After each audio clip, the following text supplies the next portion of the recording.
What is Turron?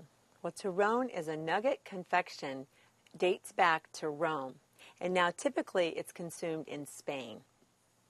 It calls for honey and some egg whites, cooked until it becomes breakable once cooled. Once the honey is caramelized, the recipe suggests adding pine nuts, almonds or hazelnuts, peeled and roasted. The mix is then cooked a bit further and finally removed from the heat and cut into slices.